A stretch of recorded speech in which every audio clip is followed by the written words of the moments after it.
모든 사람은 자기가 어리석다고 생각하지 않습니다. 자기가 그래도 지혜가 있다고 생각하죠. 너는 왜 그렇게 어리석냐 하고 우리가 누군가에게 말을 한다면 그 사람이 그래 나는 왜 이렇게 어리석지? 이런 경우는 참 드뭅니다. 너는 왜 이렇게 어리석냐? 그러면 그럼 니는 얼마나 똑똑하냐? 이제 이렇게 이야기하죠. 그리고 씩씩거리고 화를 내게 됩니다. 모두 다 자기 생각이 맞다고 하죠. 시대가 더 그러는 것 같아요. 각자가 다 생각을 가지고 있고 자기 생각이 다 맞다고 하죠. 그러다 보니까 의견 다툼이 참 많아지는 것 같습니다. 어떤 문제에 대해서 누구나가 자기의 생각을 다 가지고 있죠. 특히 의견 대립이 많은 분야는 이제 정치 분야인 것 같아요. 얼마 전에 선거가 있었잖아요. 근데 정치 분야에 있어서는 좀처럼 의견이 좁혀지지 않습니다. 각자의 생각이 다 달라요. 그래서 의견이 하나가 되지 않죠.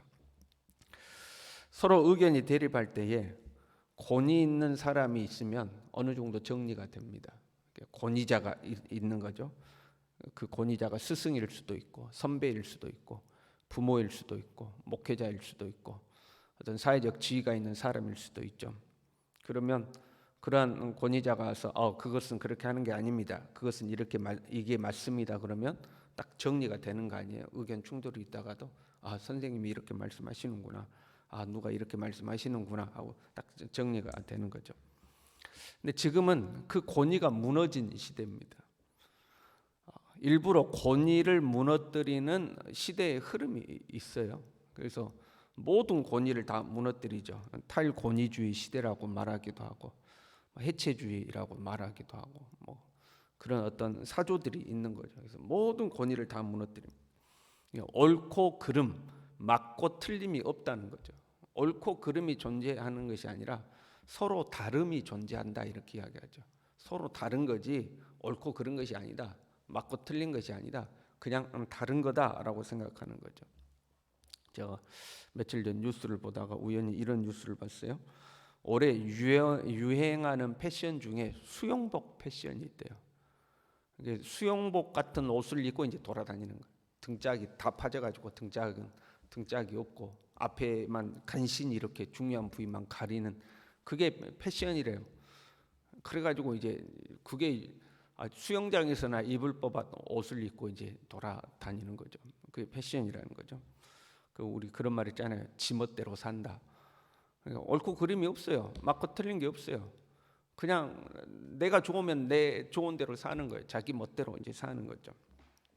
이것들이 더 깊어지면 하나님을 향해서도 이제 도전을 하게 됩니다. 하나님을 절대 진리로 받아들이지 않는 거죠. 하나님을 절대 진리로 인정하지 않습니다. 하나님의 존재를 부인하지 않는다 할지라도 그래 하나님이라는 존재가 있을 수도 있어라고 인정하는 사람조차도 하나님은 하나님이고 나는 나야 이렇게 생각하는 거죠.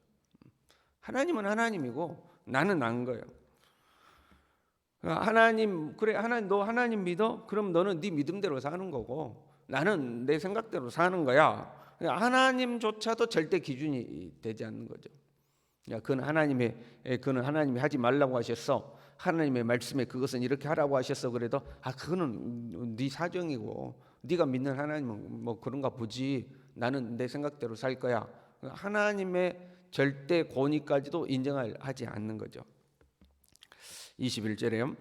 어리석고 지각이 없으며 눈이 있어도 보지 못하며 귀가 있어도 듣지 못하는 백성이요 이렇게 이야기해요. 아마 누군가를 향해서 이 어리석고 지각이 없으면 눈은 달렸어도 보지 못하고 귀는 달렸어도 듣지 못하는 놈아 그러면 아마 엄청나게 화를 낼 겁니다. 그러지 않습니까? 씩씩거리지 않겠습니까? 여기서 어리석고라는 단어는 우매하다, 미련하단 말인데 생각이 정상에 미치지 못하거나 뇌의 기능이 비정상적이라는 놀리는 말입니다. 내가 어떻게 된 거 아니냐 이제 이런 말이죠. 내가 어떻게 된 거 아니냐. 어리석은 자, 어리석단 말이죠. 지각이 없다라는 것은 이 지각이라는 단어는 마음, 심장 그런 말이에요. 심장이 없다 그런 말이에요. 심장이 없다. 이 하나님에 대해서 어리석다 하나님에 대해서 비정상적인 사고를 한다는 거예요. 그 심장이 없다. 하나님에 대해서 아무런 감동이 없는 거예요. 어떤 마음이 뛰어야 되는데, 심장이 뛰어야 되는데 아무 감동이 없는 거예요.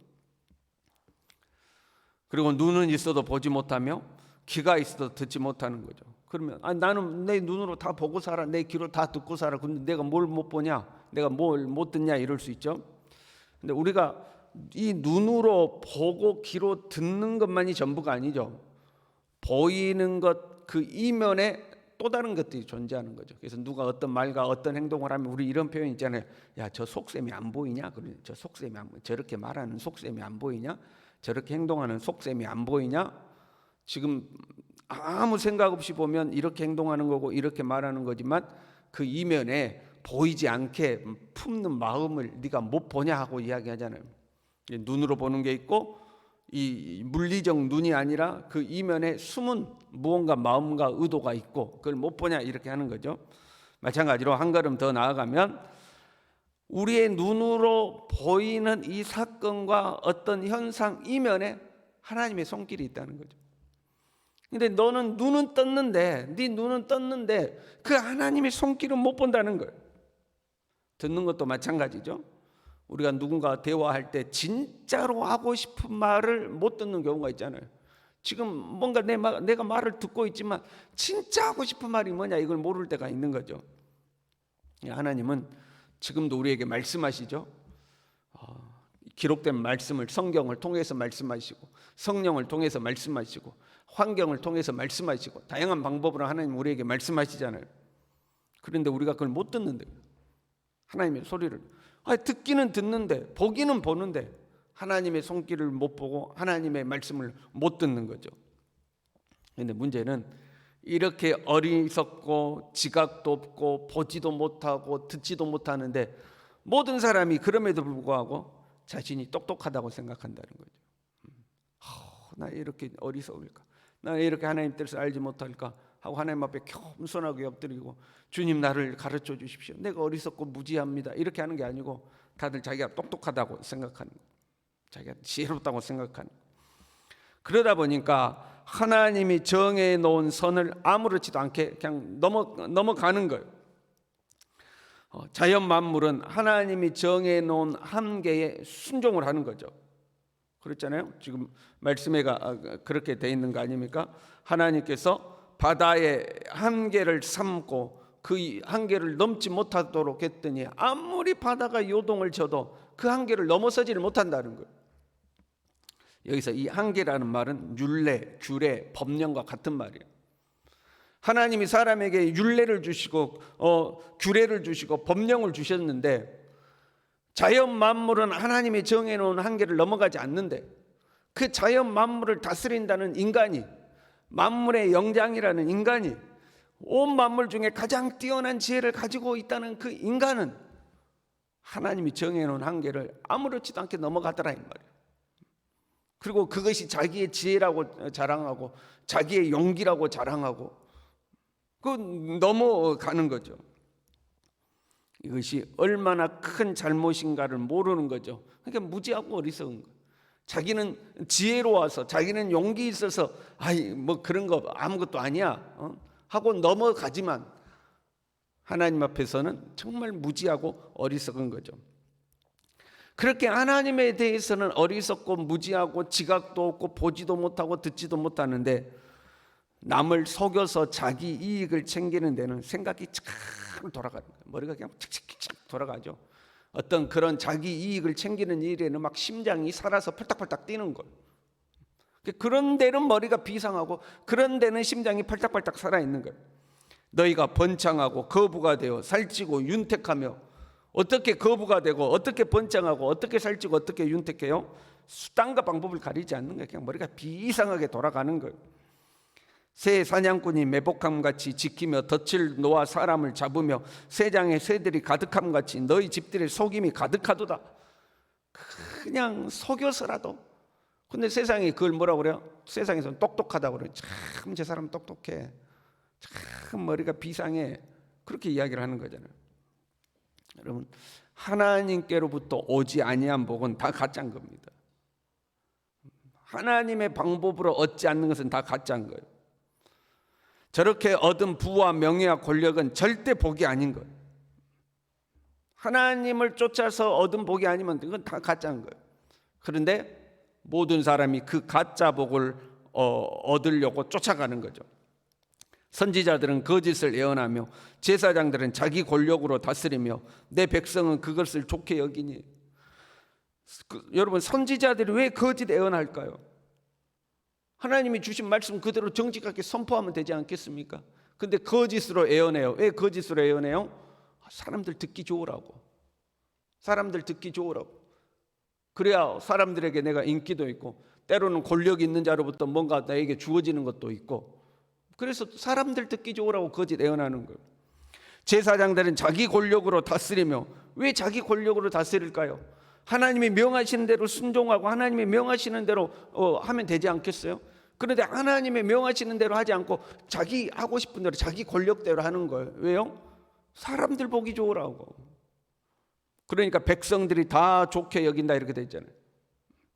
어떻게 해서든지 사람들 보기 좋게 하는 거예요. 하나님 보시기에 좋게 말씀을 선포하고 하나님 보시기에 좋게 이것저것을 결정하는 것이 아니라 철저히 사람 비위를 맞추는 거죠.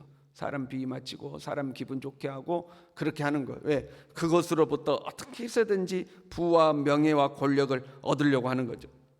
어떻게 해서든지 그거 얻으려고 하는 거예요. 그 가짜인데 오히려 그 가짜가 하나님으로부터 오는 모든 좋은 것들을 다 물리쳐 버리는 건데, 25절에요. 너희 허물이 이러한 일들을 물리쳤고, 여기서 이러한 일들은 이른 비와 늦은 비의 은혜죠. 너희 죄가 너희로부터 좋은 것을 막았느니라. 그 가짜를 쫓아가는 거예요. 문제는 그것을 지혜롭다고 생각한다는 거죠. 31절에 이렇게 마무리를 해요. 마지막에는 너희가 어찌하려느냐. 마지막에는 너희가 어찌하려느냐. 사람이 자기가 옳다고 생각하는 것은요, 자기가 옳다고 생각하는데도 불구하고 문제가 발생하지 않아요. 내가 이쪽 길이 옳은 길이 하고 자기 고집대로 갔더니 거기에서 문제가 발생해요. 그러면 깨달을 거 아닙니까? 내가 틀렸구나. 내 생각대로 하니까 이렇게 문제가 발생하구나 하고 깨달을 거 아니에요? 물론 개 중에서는 자기 자존심 때문에 끝까지 고집을 피우는 사람도 있어요. 그런데 자기 생각대로 갔더니 삶에 특별한 문제가 생기질 않아요. 우리가 어제도 잠깐 그런 말씀이 하나 했잖아요. 하나님에 대해서 겁이 없어지는 것은 하나님이 즉각 심판을 하지 않기 때문이죠.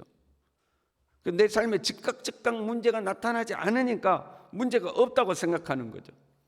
거기에 대해서 하나님 말씀하시는 거죠. 마지막이 어떻게 되겠느냐 하는 거예요. 너희 마지막이 어떻게 되겠느냐. 그럼 끝이 중요한 거 아니에요? 우리가 영화를 봐요. 영화를 보면 막 주인공이 처음에 고생을 하고 고난을 당하고 뭐 재산을 잃고 뭘 잃고 해도 어디가 좋으면 돼요? 끝이 좋으면 되는 거예요. 끝이 좋으면. 우리 인생에 이런 일도 있고 저런 일도 있고 오르막도 있고 내리막도 있고 뭐 우여곡절이 있고 고생을 하고 다 있지만 뭐가 좋아야 돼요? 끝이 좋아야 돼요. 마지막이 좋아야 돼요. 주님이 말씀하시는 거예요. 그 마지막이 어떻게 되겠느냐 하는 거죠. 그 마지막이 어떻게 되겠느냐. 여러분, 끝이 와요. 모든 일에는 끝이 있습니다. 우리에게도 끝이 와요. 그러면 그때 우리는 하나님 앞에 서서 내 지혜대로 살았다면, 내가 내 생각대로 살았다면 내 지혜가 하나님의 지혜보다 우월함을 그 하나님 앞에서 증명해야 되는 거죠. 너 왜 그렇게 살았어? 하나님 내 말이 맞잖아요 하고 내 지혜의 우월함을 증명해야 되게. 여러분, 할 수 있겠습니까? 불가능한 일 아닙니까? 저와 여러분은 겸손하게 하나님 앞에 살아야 할 줄로 믿습니다. 끝이 옴을 기억하고 마지막이 옴을 기억하고 그 마지막 때에 하나님 앞에 선다는 것을 기억하고 당장 아무 일이 없다고 스스로를 옳게 여기는 것이 아니라 하나님 앞에 겸손하게 엎드려서 주님 내게 지혜 주시고 나를 가르치시고 나를 인도해 주십시오. 겸손한 마음으로 하나님 앞에 살아가는 저와 여러분 될 수 있기를 바랍니다. 기도하겠습니다. 하나님 아버지, 스스로 지혜롭다 여기고 내 생각과 내 고집을 꺾지 아니하고 내가 맞다고 생각하여 내 생각대로 내 지혜대로 살아가는, 실상은 무지하고 어리석으며 지각이 없으며 보지 못하고 듣지 못하는 하나님 세상 지혜 쫓아가는 사람 되지 않도록 우리를 붙들어 주시고 하나님 앞에 겸손하게 엎드려서 나는 알지 못하니 주님이 나를 가르치고 지도해 달라고 내 눈을 열어주시고 내 귀를 열어주셔서 주님을 보고 들을 수 있게 해달라고 날마다 겸손하게 주님 앞에 엎드리는 하나님의 사람들이 될 수 있도록 주님 우리 모두를 붙들어 주시옵소서. 예수님의 이름으로 기도 올리옵나이다. 아멘.